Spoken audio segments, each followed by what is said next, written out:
Good morning.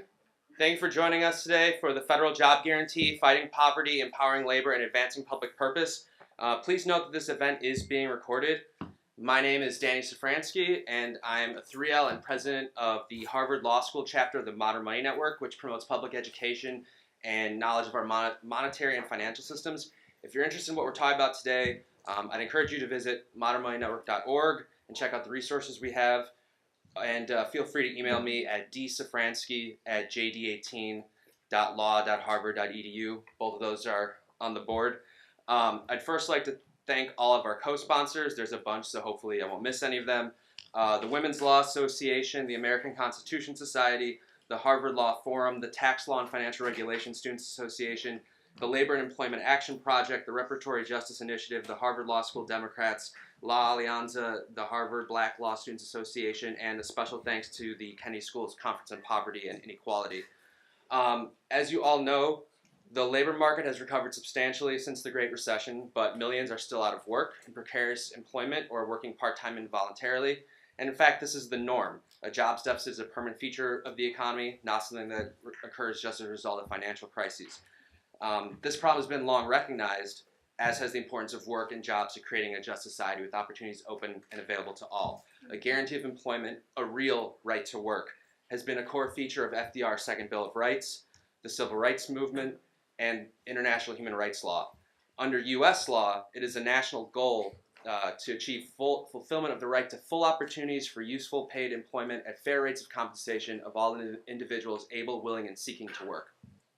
And this is a live issue today as well. Both the right and the left have suggested a job guarantee and full employment programs in various forms. And congressional candidates for 2018 are starting to make this an issue in their campaign platforms.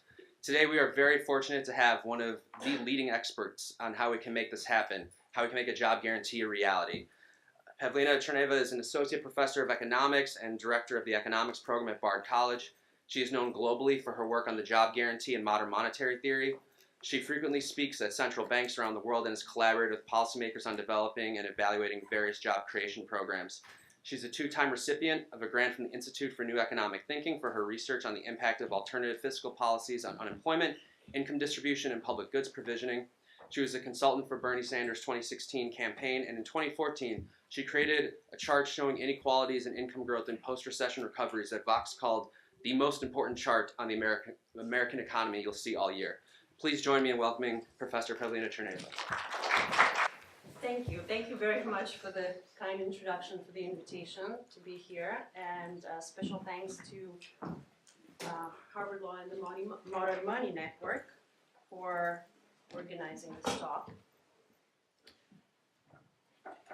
Today I would like to speak about a program that basically hires the unemployed. How can we achieve this goal? As Danny was saying, many people today still looking for work. So they go to the unemployment office, they ask for any kind of job. Private sector, social entrepreneurial sector, nonprofit sector, government jobs, and for many this is just not an option. So what I will be making the case today is that the job guarantee is the missing option. It is the public option for work that can be secured, and that is basically the next step to this long process of evolution of securing basic rights, basic economic rights, and to strengthening the safety net. Today, there are 54 million people who benefit from Social Security. They use Social Security. There are 74 million people who are Medicaid, Medicare, and CHIP programs. Collectively, the direct spending, government spending on these programs is about 8% of GDP. We've got, how many? We've got 50 million kids in primary and secondary education. Spending by states, localities, federal government on education is about 6% of GDP. So imagine what the conversation would be today if we didn't have Social Security, if we didn't guarantee Medicare, Medicaid, if we did not provide public education. If today we were trying to do that, from the beginning. Imagine what kind of conversation we would have had. You know, we would have probably said, oh, gee, it's too expensive. Right? We can't do that. It's going to bust the budget, absolutely no social security. And in fact, these were kind of the conversations even in the early years of Social Security. Social Security was declared bankrupt in the first year of its existence, and 8 years later, we still talk about how it's not going to be there for us in the future. But it remains to be one, you know, it still remains as one of the most popular programs that we have. So, by comparison, I'd like to propose today that is a much, much easier task to secure jobs for the 7 million officially unemployed people who look for work. Or if we do a full count, that number will probably be about 14 million today. So how can we do that? Part of the challenge here is that we have essentially normalized in our conversation what is a highly abnormal situation. Part of the problem is first that we don't quite understand the monetary system. So this problem of not being able to fund our policy priorities is constantly used as an obstacle to important policy reforms. So part of the problem is just completely misunderstanding what it means to have a sovereign currency, what it means to have the public space, the policy space for the public sector to achieve its objectives. Another part of the problem is the way we think about the problem of unemployment. And here economists are the culprit. Last week, the Fed issued a statement saying that we see substantial underlying economic momentum. And everywhere you read, you will see that the economy is strong, it's doing very well. But if you just take the historical look, you will notice the blue line shows real GDP growth and the red line is employment, changes in employment. You will notice that we have kind of normalized a very unusual situation. Growth rates were much higher in the immediate post-war period, then they declined in the 80s, and today they're very, very anemic. And we know that growth just doesn't bring jobs anymore. But the paradigm, our thinking is that as long as we crank growth, that is going to solve the labor market problems. And that just simply is not true. So normalizing the abnormal looks something like this. You may have seen this chart, which says how long does it take to recover lost payrolls with every recession. And since the 80s, it is taking us longer and longer, many, many more months to recover the jobs that were lost. So, you know, like the black line is like 80, it's 1990. The brown line is the recession of 2001. And in this last recession, it took us over 80 months to recover, jobs lost. So we're now used to what is called the jobless recovery. Everybody, you know, nobody blinks an eye. This is kind of the new normal. And that new normal is creating underlying problems that become more difficult to resolve the longer we tolerate mass unemployment. And in fact, you can make the case that the government chooses the unemployment rate. In economics, we talk about something called the natural rate of unemployment, the non-accelerating inflation rate of unemployment, the NIRU. That is a explicit policy benchmark. Whenever you hear the Federal Reserve discuss whether they should step on the brakes, whether they should add more stimulus to the economy, this is what they have in mind. Have we reached the level of full employment, or are we below it? And so in a way, policy, the Fed chooses how many people will be out of a job. This is, you know, pardon the stock image, but this is the image that I'm thinking of. You know, this is what the labor market looks like. You know, people go to work, you know, they have jobs, and then recession hits, and lots of people are laid off, mass layoffs. And then little by little, you know, 1, 2, few thousand manage to get jobs back. But having an unemployment, a persistent unemployment rate, having a full employment definition be defined as some percentage of the population being without a job means that there are far more people that fall off the cliff than are able to climb up the cliff. So the NIRU means that, right? The definition of full employment that is used by CBO and policymakers means that there is some percentage of the population that will be naturally unemployed. Okay? So that's what it means. We need to have more people than their actual jobs. So another way in which you could look at the problem of unemployment is to consider the following map of unemployment. This animation shows what happens to the unemployment rate, what has happened during 3 recessions. There was a recession in the early 90s, there was a recession in the early 2000s, and then there was, of course, the Great Recession. So watch just for a minute how unemployment develops over time in the United States. As the first recession hits in the US, areas that have dark gray are areas of unemployment between 2 and 6%. Those that are very dark gray and black are above 10% unemployment. So while the national rate in the 90s peaked around 8%, there are areas throughout the country that persistently experienced above 10% unemployment. And as the economy in the 90s moved into the so-called Goldilocks economy, this is what happened to the map of the United States.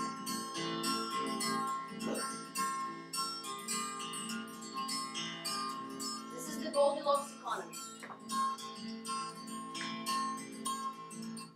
So we're at the tail end of the Goldilocks economy. Here, let's take a look at the 90s or the 1998. Right? We're talking about one of the strongest economic booms, and yet there are communities throughout the country that have depression-level unemployment, essentially. Then, in the early 2000s, we enter another downturn.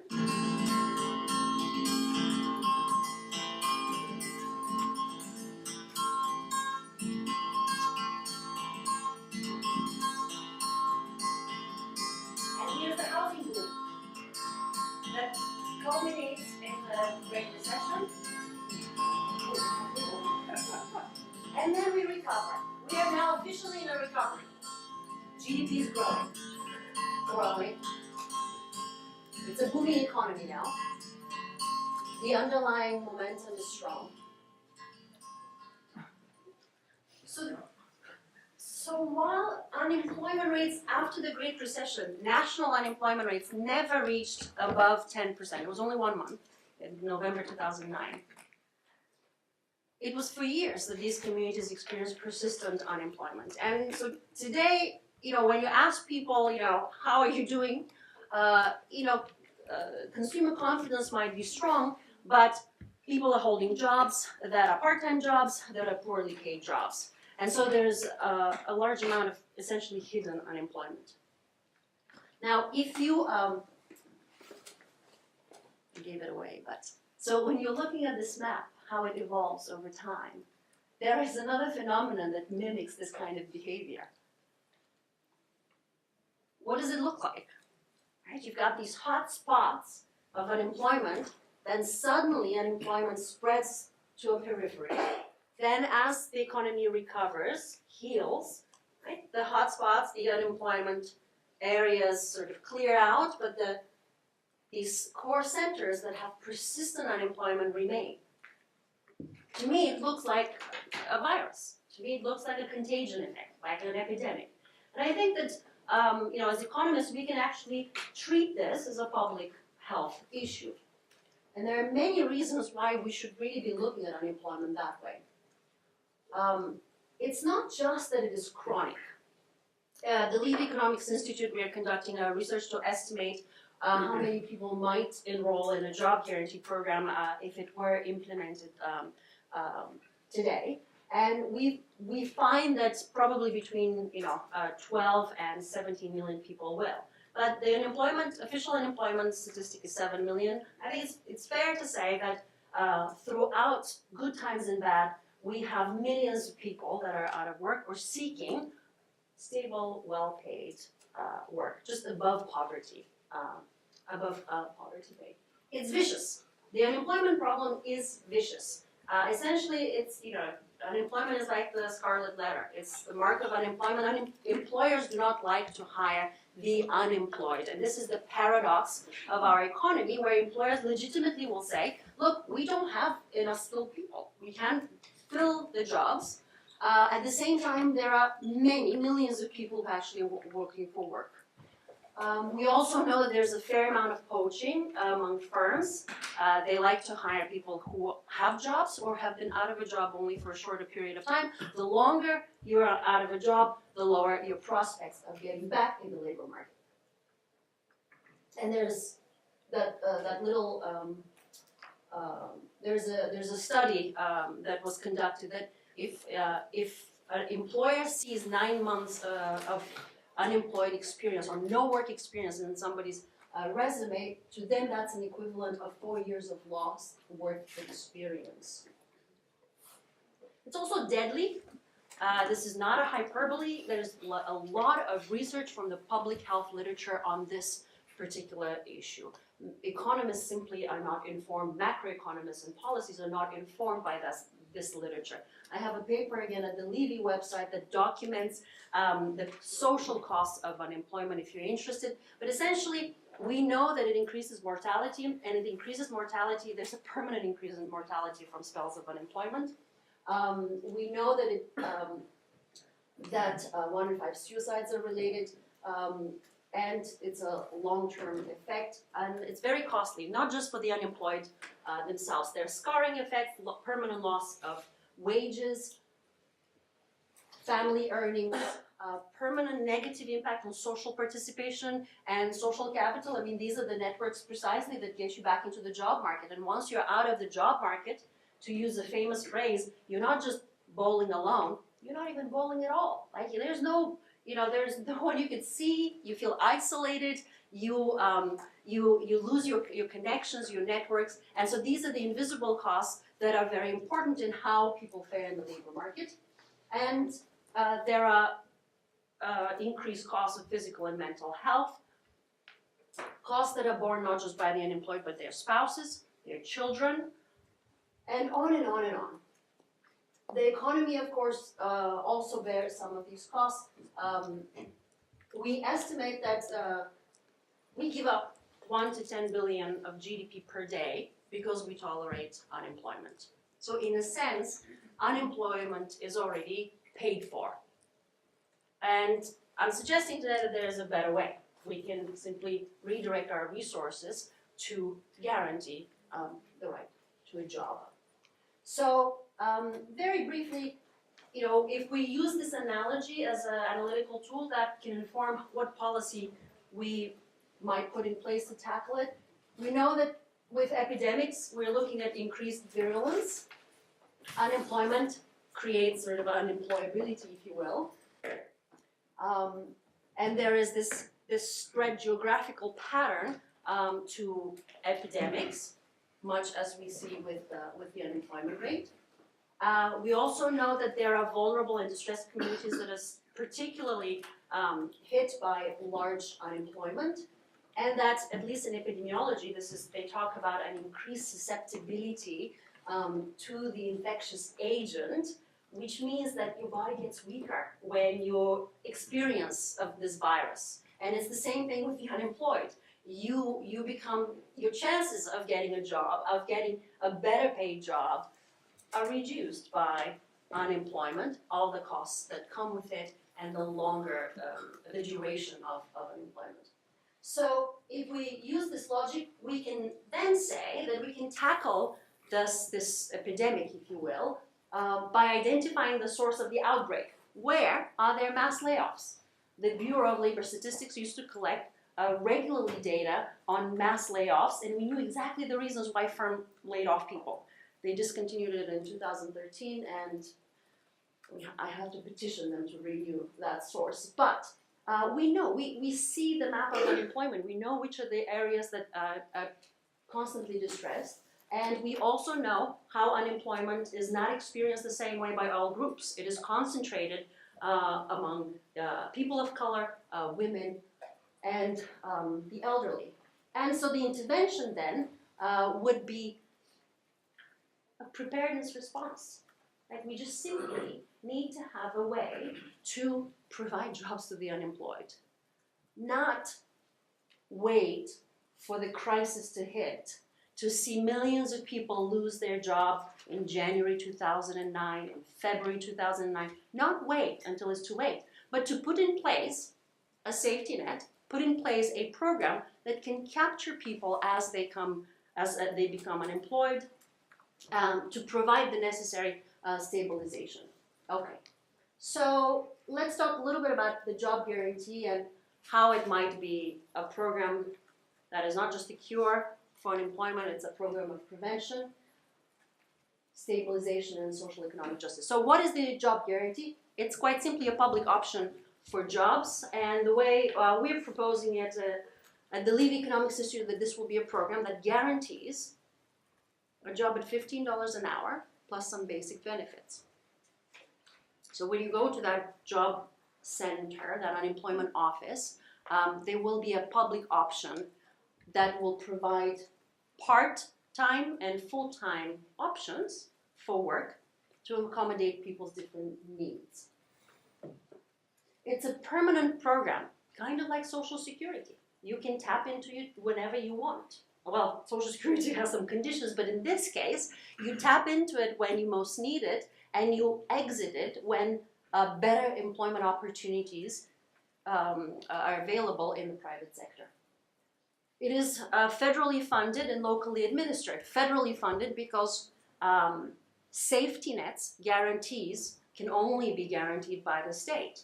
And in some ways, the state, the unemployed are already in the public sector. They are all, the public sector already supports not just the unemployed themselves, but the fallout of unemployment. It pays for all of the social costs associated with unemployment. So it is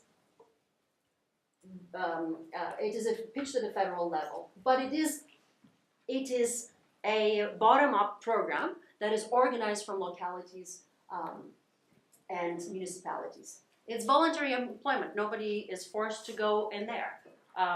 We don't take away people's benefits to participate, requiring them to work for their benefits. It's just a choice. And the kind of work will be socially useful work.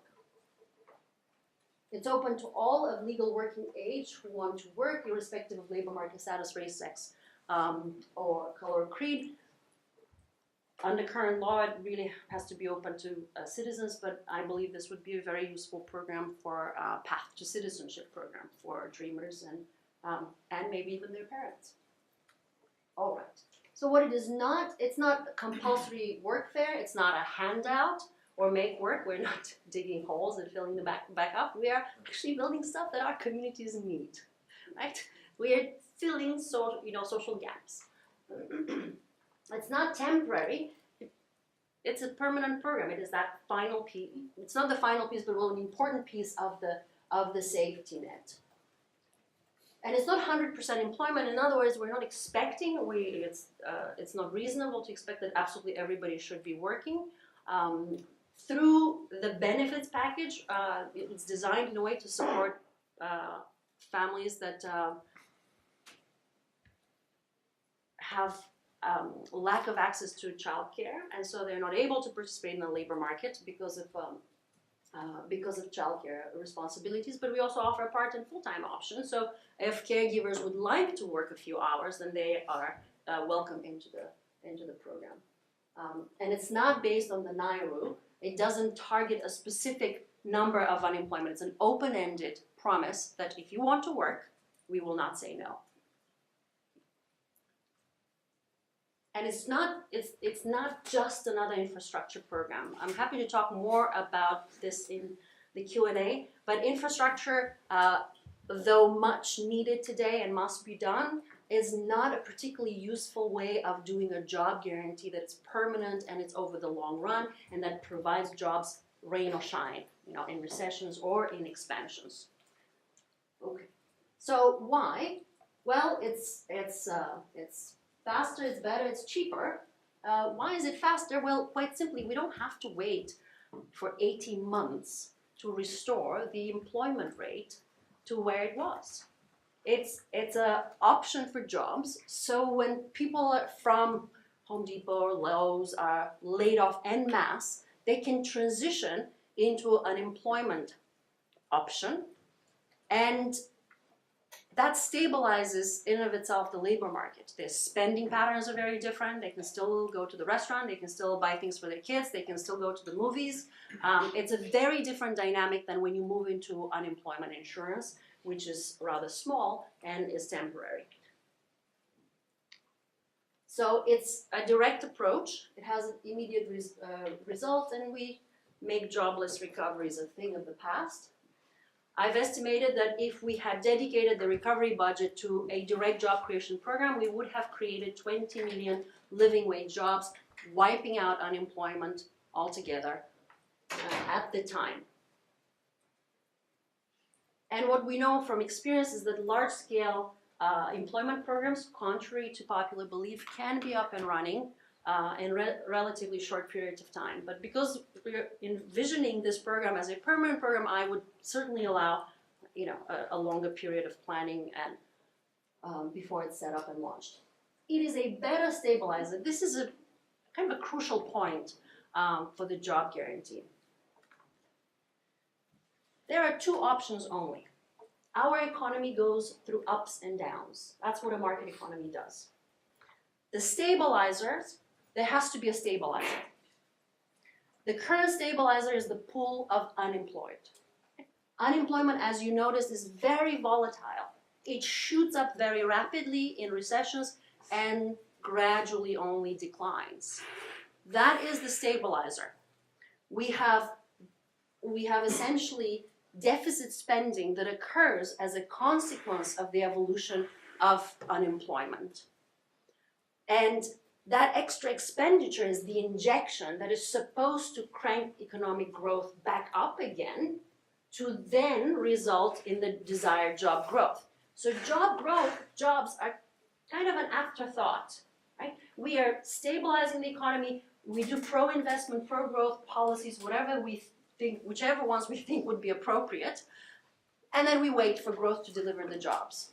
So the option is you either have an unemployed buffer stock or you hire the unemployed. You have an employment buffer stock. What you would expect to see is that this program will behave in the same way that unemployment behaves, except the amplitudes are going to be smaller. When people are laid off in recessions, they can enter into the program, and as economies recover, they can exit the program into better paying jobs. Just like at all times, there are always some people that are unemployed. You should expect that this program will always hire some group of people into the program. There will be a pool of employed. But the program in and of itself is going to be the needed counter-cyclical stabilizing force for the macroeconomy. Why is it better? Because it has these other institutional features that strengthen the labor market. The fight for 15 is going to look very, very differently if we have a public option that guarantees a job at 15, that no one can fall below that. The private sector will have to meet that condition. If your employer that is paying poverty wages and offering awful working conditions, you're probably going to have to, you're going to have to change them if you want to retain some of those employers. So the public option becomes the floor. And again, while state by state we're fighting for 15, that doesn't benefit the unemployed themselves.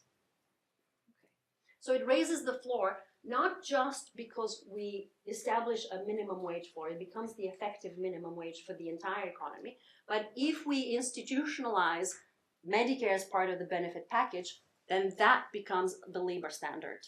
Private employers will have to figure out a way to guarantee at least that. So it is that institutional vehicle that we can talk about, like what should it guarantee, but essentially it establishes an above poverty package, policy package below which no one will ever fall. It invests in the public good. We'll talk about what kind of jobs, the specific jobs, but this is a program that serves the public purpose. It is not a program that is going to, build cars and widgets, etc. It is going to fill needs, gaps in the community, and work that the private sector does not have incentive to do. Addresses other social ills, and basically is a program of inoculation. So guarantees a basic human right as outlined in the Universal Declaration of Human Rights. It's cheaper, and I want to be very careful how I speak about this, because we can afford whatever policy we want. The government has the power of the public purse. If we want to give an enormous tax cut, we will give it, right? If we would like to build bridges, we will build them. The policy priorities are funded, no questions asked, government checks do not bounce. As long as the budget is appropriated, there are institutions that we have designed to make sure that all payments are made. When you get your Social Security check, it will not bounce. It is there. The issue is, what can you buy with that Social Security check, right? What are those resources? Has the economy, is it working well to produce enough for the working and for the retired? And so when we talk about the cost of unemployment, I'm talking about the enormous social waste, human waste, the resources we allocate to emergency care, to policing, and other social problems. The real resources that we're using for what we call economic, these bads, where we can redirect them to something that's productive and useful. So since we are already paying for this problem, the job guarantee is a way of paying for it by sustaining our resources. But if you're really wondering about the cost, like how big is it going to be, it's not that big. In terms of GDP, our boldest proposal is about 3% of GDP. Compare that to the earlier numbers that I discussed on Social Security, Medicare, and public education. It permanently reduces other expenditures, right? This is a program that, if it guarantees above poverty pay, means that people are not going to be going on food stamps. And you might know how punitive this process is, of getting food stamps and somebody telling you can't buy salmon, or sending you boxes, right? Because that's what you should be eating. So the issue is that we guarantee the floor and eliminate the need to do these other welfare expenditures.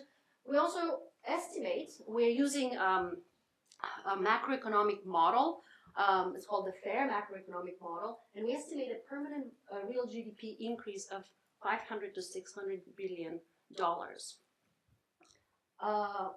A permanent increase of private sector jobs between 3 and 4 million, that we're talking about a permanent bump. And we have not yet simulated the cyclical effect. So in good times, the private sector actually will create many more jobs, and in downturns, some of those people will actually shed jobs. And we also find that it has a negligible impact on inflation, and we're concerned with looking at reducing the invisible social costs of unemployment. So, for example, a lot of former inmates have trouble getting back into the labor market. And the movement to ban the box, right, is fantastic. But what good is it if you can't find a job to begin with? So if there were employment opportunities for people who are most at risk, with greatest difficulty getting back into the labor market, then we would expect great reductions on incarceration. There's a program, as an anecdote, in Jacksonville that gives jobs to former inmates, and they boast a recidivism rate of about 25% compared to 50%, which is a national recidivism rate, and about 70% for young people. What that means is that people reoffend or go back into prison within 2 to 3 years. There's a very high recidivism rate. With the jobs program, they've been able to halve it, essentially, to cut it in half. And in the state of New York, it costs about $70,000 to incarcerate a person. That's 2 job guarantee jobs with benefits. So I'm not saying that, all it will reduce all costs of incarceration, but there is a very important link between unemployment, poverty, and that vicious cycle that leads to incarceration. So we know that people of color in the labor market don't fare as well as others. This is just a very simple illustration to show that African Americans tend to have double the unemployment rate of whites, and among African American youth, we have constant and persistent levels of depression level unemployment, about 25% today. So how do we know that this program would work and will help them? Well, we've had an experience here in the United States with precisely this kind of program. We had a job guarantee for young people in 1978 called the Youth Employment Entitlement Program. And it ran only for a few years, but it did guarantee 3 years of work into this program. It provided part-time job opportunities to young people during the school year and full-time job opportunities over the summer. It's really quite impressive to study it because there was a very high take-up among Black youth. And what ended up happening is that it reduced the differential between Black and white youth. The employment to population ratios became equivalent, and they had a very strong post-program impact on wages. There's a detailed study of this, but basically this indicates that it's really shortage of jobs and discrimination that are obstacles for these young men and women. It wasn't that they are just not motivated enough, and that's why they had higher levels of unemployment. And interestingly, they transitioned out of the program. A lot of these jobs became permanent. From apprenticeships, they actually became permanent jobs. So they transitioned sooner than what the guarantee was giving them. Okay, let's look at women, care and work. This is no surprise perhaps to you, but women's employment varies with the number of children. Men's employment does not. So while we have about 60% of employed women have 0 kids, with 4 or more kids, we have less than 30%. For the percent of employed full-time men, basically stable, irrespective whether you have 1, 2, 3, or 4 kids. When you look at American attitudes to work, people want to work, but for women in particular, caregiving is an obstacle. So they often like to work part-time. This would be an option for precisely those women that cannot find adequate part-time employment opportunities. I will give you an example of the effect on poor women that comes from Argentina. Clearly our context is going to be different, but this was a very useful experience to me because the program in Argentina was in fact modeled after our job guarantee proposal that we developed in the United States. And when it was put in place in the depths of their crisis in 2002, it ballooned very quickly. It became a very large program that hired about 5% of the population, 13% of the labor force, and the vast majority of those people were women. 75% were women, although the program was only for heads of household, unemployed heads of household. So they enrolled in large numbers. There were surveys, and I had visited a number of projects, but basically people were quite satisfied with this program. And I have an income was not the reason why they worked. When I visited them, we specifically asked the question, would you prefer to receive welfare or would you prefer employment? And without exception, everybody said that they preferred the employment opportunity. We also asked them, is childcare an obstacle for you to come and work in this program? They said that it was not, because the program itself provided childcare opportunities for the people who worked in the program. The program was eventually reformed along the lines of a basic income program. And that essentially meant giving people a higher monthly grant, but not requiring them to work. and the government had real trouble transferring people from the jobs program to the other program, Plan Familias. I can tell you the story. Eventually they shut down the job guarantee, so people were just naturally transferred too. But while the two programs were running in parallel, they ran a pilot in one province, and the World Bank went and studied it, and they found a very low take-up rate. Okay, and then what was important for me was to see whether this program, in its short life, exhibited the features that I've been discussing of a large-scale job guarantee program. It seemed to be counter-cyclical. It ballooned very quickly in the depths of the crisis, but very gradually those payrolls declined as people found employment elsewhere as the economy recovered. About 96% of those who found jobs elsewhere found those jobs at a premium above the wage that the job guarantee offered. And it did seem to have quite an important effect on these communities. Okay, so this is basically the survey. The reason why people want to work is because they can do something. That they work in a good environment. That is from the HEFIS survey. I have an income is the second to last reason why they were there. And the context so I was asked to talk a little bit about the job guarantee versus the basic income. I know it's a very hot and popular topic, so I won't go into this too much, but just think about several key comparisons. The basic income program is an unemployment buffer stock policy, right? You can give basic income, more generous basic income, but private sector employment is still going to go up like this. And there will still be people who will be losing their jobs and getting their jobs with the cycle.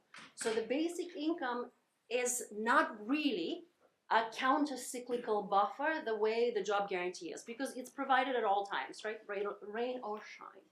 So it doesn't have this price stabilizing counter-cyclical feature. There's also no immediate and direct production of output. So this is a bit of an empirical question of whether people will just feel empowered from their basic income and go and become entrepreneurial and create a lot of new product or services, or whether there will be a good number of people who might opt out and drop out of the labor market, thus reducing production on that end. So that's one of the questions. And the other question is the voucher program, essentially. That's what a basic income is. It's a voucher program. It doesn't in and of itself solve structural problems in the labor market or in the community. What we're doing with the job guarantee is we're guaranteeing income. We are providing a basic income, but we're also saying, let's produce something of social value. And so if it is the lack of childcare services that we need to provide, that's what we will do. If it is, water has not been monitored, we will provide the surveys and we will monitor the quality of the water. If it is some environmental projects that need to be done, we will do them. So we have an immediate social output associated with the job guarantee program. This is, I was looking at what are the Americans' attitudes towards work, and as popular as the basic income is, people just want to work in the United States. And they want to work not just out of necessity, which is normally the refrain that you will hear from the basic income crowd.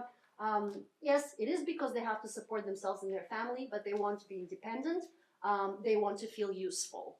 Right? 70% is a major reason for work. It turns out people don't hate their jobs. The vast majority of people actually still like their jobs. There are probably things they can complain about, but they're mostly satisfied or completely satisfied with their work. And the reason why they're not working is because they can't find a job. Okay, so how can we do this? I'm just very briefly going to outline how I see this. What needs to happen here in the United States for this to happen? Well, I am thinking of a preparedness response. I really am thinking about the CDC model that has countless of warehouses through the country stocked with vaccines to be distributed on short notice on as needed basis. So the way I'm seeing this, we have these warehouses in the United States. They're called job centers. They're the former unemployed offices. And the only thing we need to do is to make sure that when you go to the unemployment office is going to give you a list of options: private sector jobs, government sector jobs, non-profit sector jobs, and public service jobs. And those will be proposed from the ground up. We will solicit from local providers proposals that will say, what kind of work are you doing here? In the Hudson Valley, you're doing some important environmental work, probably short-staffed and underpaid. So we're essentially going to build the proverbial on-the-shelf jobs, and we will create a warehouse of those kinds of opportunities. The funding mechanisms, the innovative part here is that it is going to be counter-cyclical.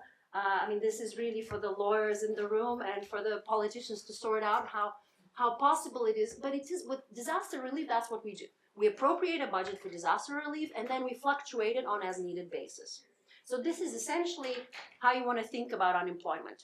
You appropriate a budget because you know there's going to be so many million people in this program, and if there's a stock market crash and you end up with like 5 more million unemployed, then there has to be an appropriation that allows the counter-cyclical fluctuation to be able to allow the program to be the stabilizer, the economic counter-cyclical stabilizer that it needs to be. All right, and who will do this? I mean, we could do it multiple ways, but the Department of Labor seems like a natural place where we can house the program. Again, it will have a budget for this, will be federally funded, but the way I'm seeing it and I've written about it is that it could be run through the nonprofit or the social entrepreneurial ventures. The reason is the federal government doesn't employ people. Employment in the federal government is about 2% of total employment. The nonprofit sector is about 14% of total employment.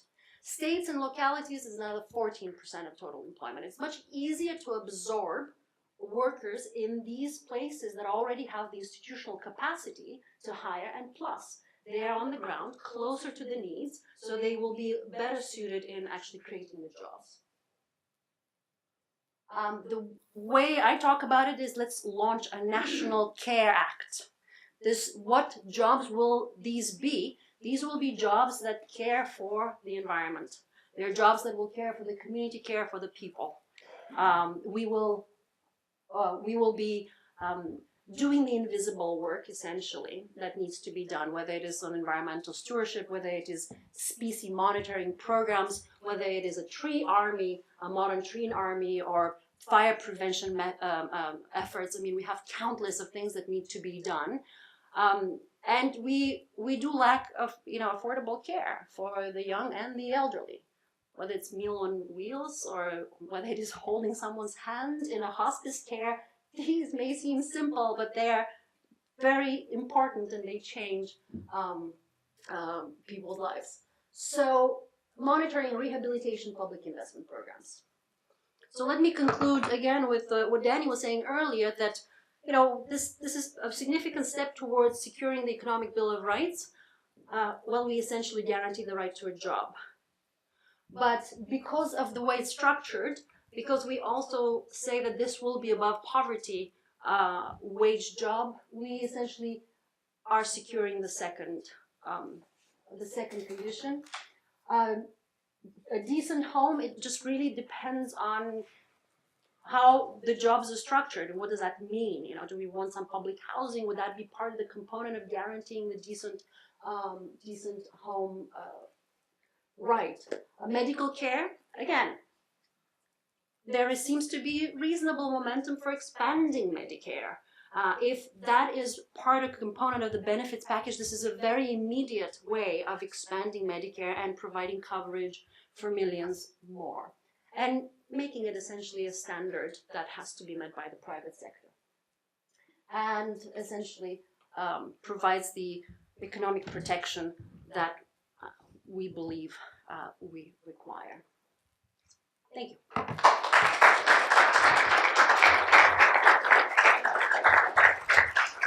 So I know people might have 1 p.m. classes, but we have this room until like 2, so we'll take questions as long as you've got them. Okay. wonderful presentation, one of the best talks in my 3 years here at Harvard Law. Thank you for that. It's crazy this isn't on the national agenda yet.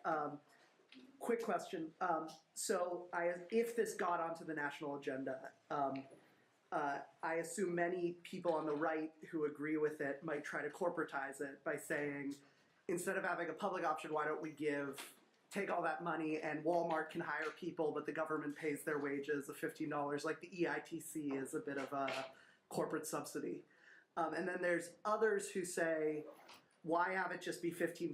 Why not build a bunch of public bureaucracies of a wide-ranging set of jobs like army bases and the like? And so I'm just interested in how loyal you are to the specific way that money is spent. And you got into it a bit at the end, but I'd be interested in that. Thank you. Yeah, great questions. So, how loyal am I to it? For me, the key criteria of this program is it guarantees a job to the least fortunate among us. That's the key criteria. So then we have to ask the question, does infrastructure investment, is that sufficient to create jobs for anyone who wants and needs it? The answer is no. Predominantly male, predominantly white, needs to be done without a doubt. But it is a program that fits in a way the job to the person because we are attempting to guarantee that right. I'd like to situate this program in a broader agenda, policy agenda, that attempts to do other things. You know, in and of itself, I certainly don't want to create the impression that this is the panacea to all of our economic problems. But if we were to subsidize firms to do the projects, I would be very concerned because we might be perpetuating precisely the labor practices that already exist. They marginalize people, they discriminate, they don't hire everybody, they don't have an incentive to hire all. Our job is to provide a job for the person who is not wanted but wants a job, a means to secure their life and their family's life. So apprenticeships are probably will be run through private sector. Maybe that's a really good idea to have some sort of private-public partnerships for apprenticeships for young people. But in general, what I would envision is if you have a very bold infrastructure program, kind of a Green New Deal program, that will provide considerable impetus and growth that will create a lot of private sector employment. The job guarantee will actually be very, very small, but it will still be necessary to be there. So we can do various other things. Perhaps there is a strong argument to provide bigger conventional public services, to staff the EPA appropriately, to get enough food inspectors, right? These are high-skilled jobs. These are areas of our life that are underfunded and that need to be supported, but the job guarantee might not be the most suitable way to do this. So the job guarantee is that it guarantees a job. Well, this is a stupid question, I'm sure, but what about the person who pressures up the demands of the job? I mean, can you fire somebody? Yeah, no, it's not at all a stupid question. In fact, we have a lot of discussions about this. The way I see this is that, yes, you can fire somebody off the job, but you do it for other reasons. Then he gets unemployment? So you have to see what is it. If they don't show up, this means they don't really want the job, right? So if they don't show up to work, right, they just don't get paid. If a person is unable to perform the duties, like we measure success by, have we weeded this garden, right? Have we cleaned up this space? If the person is not able to, to show up, or has other reasons why they cannot really be effective on the job, the job guarantee will provide the support. Maybe there's the opioid crisis. Maybe there are people that have drug dependency problems that would like a job, but they have other challenges and obstacles. Maybe it's childcare that they can't hold on to the job. Maybe it's transportation. The job guarantee thinks about how we provide the conditions for people to be successful. If somebody is security or safety risk, and I can use the example of a public library, right? If somebody comes in and is a threat to others in the public library, they're escorted out. Are they banned from coming back into the library? No, they're not. And so it doesn't mean that people cannot be successful at the job. So it's kind of an aspirational program that attempts to provide the opportunities that we believe fit people. we have to do it with people in mind. We don't want to expect them to do certain jobs that they cannot do. You know, if someone is disabled but wants work, we're not going to put them to do a tool shed outside in the community garden, but we will have them do website work that will document and maybe catalog the work that is being done. Because there are many people who want to work, but the jobs are not there for their specific situation. Yes.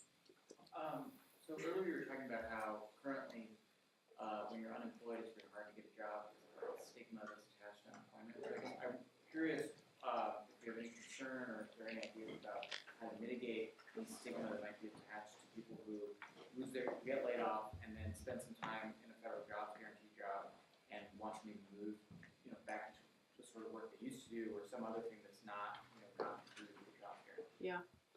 Yeah, I don't think that this is a complete solution. It's not a complete solution to this problem. I mean, but the way I see it is, what is, by comparison, what is worse? To be unemployed or to be working in the federal job guarantee? And also, it's not clear. If on your resume it says, environmental work, yield monitoring, etc., it's not clear that the employer will stigmatize you and say, you're one of those people, right, from the jobs program. They will see what the sort of work that is being done. I don't think it will eliminate the problem altogether, completely. And, when I was in Argentina, we talked to the government officials, and they had this kind of preconceived notion about those people that don't do any work. And then you go and look at the stuff that they actually do, and you're like, what are you talking about? Yes. Could you comment on age-related opportunities and limitations, and then possible protections against seasonal abuse, where there are certain markets that in the summer have high demand for employment, or at harvest time have high demand for employment? Could you comment on those types of issues? Yeah, I mean, with respect to age-related employment, I didn't put this data in the, so you can look it up in the Pew Research Center on attitudes toward work. People, older people experience significant and increased economic insecurity, So they find themselves having to work. The way I would do it is I would lower the retirement age, but the job guarantee will always be there. So if you do not want to be, if you can't be, just retired, but you would like to work in the community work, why not? It will not say no. It won't turn a person away. With respect to seasonal work, I mean, that's part of the problem that we're trying to address. There are, farms in the state of apple picking farms in the state of New York that hire a lot of people, and then those people don't have jobs during the winter. Same with, some construction work. So this job guarantee will absorb some of that. It will have to be designed where some of this work can be offered on short notice. So I'm thinking of, just some small infrastructure stuff that can be delayed. Building tool sheds or cleaning up, reclaiming materials, cleaning up lots, public lots that, some of this stuff can be timed. Some of it depends who gets laid off. I mean, you can easily shadow teachers or you can shadow nurses, and that would be very, very quickly can absorb somebody where you can get a job on short notice. But it's more of a training on the job program, right? You're shadowing and you're learning what you're doing. So that would be a very quick way of creating. Would it exclude high school students? So the way we model it is for 16 and above, but I think it makes sense to maybe do 18 and above. This is more of a planning question.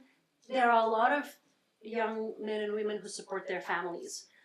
Presumably because there are no good jobs out there. So perhaps it's not necessary to do this, but some sort of part-time apprenticeship program for high schoolers, I see why not. I don't see why not. Yes. Hi. Great talk and really nice ideas. I think I have two questions. One is, how do we address automation? I mean, increasing automation is displacing jobs. So how does this program work in light of automation? And the second is more magic. People will say that people might become lazy as a consequence because there's always a job guarantee. So that might decrease private sector performance. So how do you address these two questions? Okay. So automation, the way I think of it is there's no iron law that says that I can't create a job for a person who wants one. Whatever happens to automation, let the private sector automate. Some bad jobs really need to be automated. Great. 80% of our jobs is reproducing labor. Like we serve each other, right? It's education, it is care, it is entertainment. That's it. And yes, you can choose to automate them, but you can choose to have a person holding the hand of the person in the hospice care. You could put a TV there, but it's not going to be the same as care, right? It's the same thing with education, right? We design the jobs on the basis of what we value. So that's on automation. On lazy, I just don't believe in this paradigm that we have to make people miserable and we have to punish them to exist. Let them be afraid for their future so that they can be good workers. And I think that we can just have a better economy. Christy. So I think it's a really powerful argument, and so thank you very much for coming and laying it out. And in a way, my question follows from the power of the argument. Can you speak a little bit about the politics of why the pilot programs were dismantled? So why do the politicians take part, either the youth entitlement or the planned deaths in Argentina? What's the politics of how this gets done? I'm more familiar with Plan Jefes. It was primarily, I think, on ideological grounds, but I think the first step is, why are they put in place? If they're not put in place as guarantees, it's very easy to remove them. If they're crisis resolution tools, like the New Deal, like in Jefes, then the economy recovered robustly. They saw no need to guarantee continued employment to others. The program that exists today in India, the National Rural Employment Guarantee Act, is the largest job guarantee program in the world, and it was enshrined into law as a basic human right. With all of its difficulties and their political challenges, it is kind of under similar defund and destroy attack. It actually has shown some positive benefits on wages at the lower end, on environmental, some green projects, and on creation of assets for the poorest of the poor. So it is in law, enshrined into law. It's difficult to take away. It fills an enormous policy space, and they have to make it, workable. So it's very interesting to see how sort of the people who are trying to privatize those jobs and give them to the construction companies, sort of the privately run construction companies, whether they're going to win out in this game.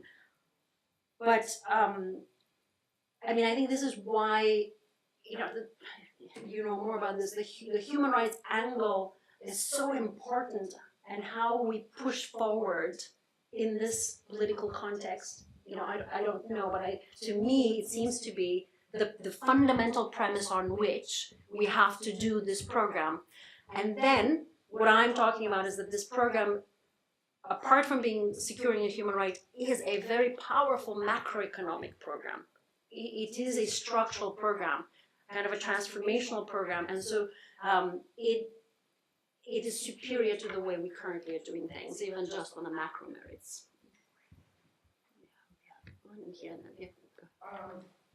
I love the idea, but I do see not a fault, but a weakness. And that's the danger of starting these projects, environmental, caregiver, all generally involving people who are highly trained, and then the jobs come back and they go away. What happens in these projects? Do we let them hang until the next time the economy downturns? Do they transition some people into permanent jobs to finish that work, maybe temporarily? What is the mechanism to deal with that situation? Yep. So the jobs that need to be done just need to be done. That's why I like to situate this program in the bolder agenda of securing strategic goals that have to be secured on an ongoing basis. So that is absolutely a necessity. In fact, I wouldn't want the job guarantee to be measured on the success of the jobs. I want them to be useful jobs, but it's not oh, we don't want to lose these jobs. The question here is we don't want to lose an opportunity, the ability to provide an opportunity to a person. That's the question is to guarantee the job for the person, not the project itself. So because we are matching them, we do face this problem a little bit, right? Suddenly you have mass exodus of teacher assistants because they found better jobs in the private sector. Well, if the program demonstrates that free childcare or teaching assistant care is essential and we cannot lose it, I would spin it off as a permanent program that will be there forever, and I will think of other ways to provide ongoing job opportunities for people who come and go.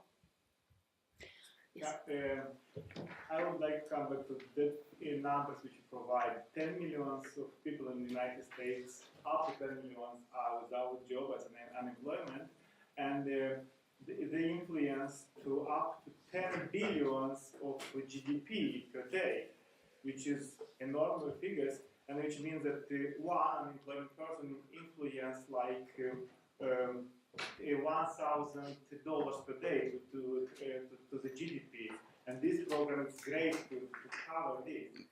My question is also, do you think that opportunity to increase the duration of maternity leave for women will influence the unemployment rate? So if the woman will be able to stay home, let's say 3 more months or even more, like in Europe, will this influence the unemployment rate? Will the companies have a pool of additional employers to cover during this period of time? The same with vacation. So it's in the United States vacation, it's twice shorter than in Europe or other countries. What is your point of view on this? Okay, if I understood the first question, how is it possible for a small pool to create such a big real GDP impact? No, it was just a constatation that it's like that. So 10 million of unemployment in the United States lose opportunity to have 10 billions per day of GDP. Okay. Okay, sure. This is 1,000 per day, which is enormous. At the same time, so the second part of the Yep. So all right. So we are raising the floor significantly. We're a full-time job at 15 is $31,000. $31,500 plus we add benefits. So that is there are millions of people who earn below this. And in fact, there has been such an erosion of hollowing out of the middle income group that there are millions and millions of people who are at the below poverty. And the 17% of working people live in poverty. But so we are really raising the floor, but we are also kind of stabilizing the floor there. So I won't get into the sort of the inflation impact, but the floor includes certain benefits, and that one of the benefits is, I don't know if I mentioned it, but it's the paid leave benefit. I think I had it on the slides. Paid leave, free childcare, paid leave. So we're the only country in the world that doesn't have paid leave, federally mandated paid leave, except for 2 small nations. There is a big movement to make paid leave from states to states, and New York passed it a few years ago. California was the first. This is a very quick way of doing universal paid leave, but it's universal. The man and the woman can benefit from it. A maternity leave is needed, but parental leave is a better way of going about this because it allows the household to negotiate. Who goes to work, what kind of work, part-time or full-time. The Pew Research Center on attitudes of work was, if you look it up, it's quite fantastic. It's pretty awful, I should say. There is a question about attitudes toward women working, what's the ideal situation, whether women with children should be working, and what's the ideal situation for the kids. They didn't ask the question, what is the ideal proportion of men with children working, right? So there's like a whole discussion about how women really ideally should be doing part-time work, but the question was not asked of men. The reality is women also hold these attitudes. So, this is kind of a long legacy of, how we see women's work and how women have fared in the labor market. As women have entered the labor market, those attitudes have changed quite significantly. this is one very quick way of sort of stabilizing a floor for parents, families, partners, caregivers that can then choose who's going to do the caregiving. Any more questions? Oh. Yes. That's very fun, I really enjoyed it. Thank you. And, so, my question was, when you were talking about implementation, let's say someone was doing a job and, this volunteer job in the city, they're on council, they're on committee, finance committee, and they decide they're gonna take over this volunteer work. It's turned into a lot of hours. Could they go to this employment office and say, I think this would be, a federal job? Could they do that, or I guess I'm thinking about implementation, or would it be, you're gonna have, so the employment office, the unemployment offices that we have now would be converted into an employment office or federal job guarantee office, so that structure is already there, and then who would be deciding, well, these are the kinds of jobs that we need, would they be reaching out to the community, would they be, would they hire a community, a group of people to decide that, would it also come from the people looking for jobs, coming in and saying, hey, I'd like to do this, but like, what would be the implementation of it, and also how flexible would it be around the kinds of jobs that Yes, thank you. So first, I should say President Obama renamed the unemployment offices, and they're called one-stop job centers. And they provide a host of services and benefits, from helping with your resume to workshops on how to be more confident at the interview. Right? They do a wide range. The one thing that they cannot guarantee you is a job. So I just propose that we really truly make them one-stop job centers, where you get a whole list of options, plus including the public option. The program proposal in my ideal world will be a bottom-up proposal, where it will involve exactly all of these constituents, whether it is like a local committee that includes people from the city, people from local nonprofits, yes, community groups, the unemployed themselves. In Argentina, that's what happened. They had a proposal where the unemployed themselves organized, and they have a lot of small political parties and organizations. The political landscape is a little different, but they organized and they said, okay, what do we need here? We need a bakery, and we have so many people that we can staff it with. And there was a channel from the bottom up that went directly to the Ministry of Labor to propose these projects. I talked to a lot of people who work in the nonprofit sector and say, oh, I can think of so many things that we can propose for a job guarantee program. I mean, there is a little bit of an issue with the volunteer work, and some of this volunteer work is needed, essential, but not a very good way of providing that service on an ongoing basis, precisely because you cannot guarantee the volunteer work as a consistent, perfectly staffed. So maybe it is okay for some of those volunteer people to convert their jobs into their opportunities into paid jobs. And so, I'm open to this kind of proposal process. I don't think that it would necessarily reduce overall volunteering. We could still go and volunteer in our churches, in our schools. Just because the job guarantee is there, we can still participate in the public library events. But it might allow us to volunteer a little more, because some people don't have the luxury to volunteer. They just don't, like you were saying, they don't have the time, they don't have the income, they may want to do more. So the impact on volunteering, I think, is a little ambiguous, but I don't see it being reduced in great numbers. Some of this work should be paid.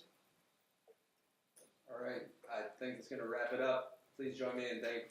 Thank you.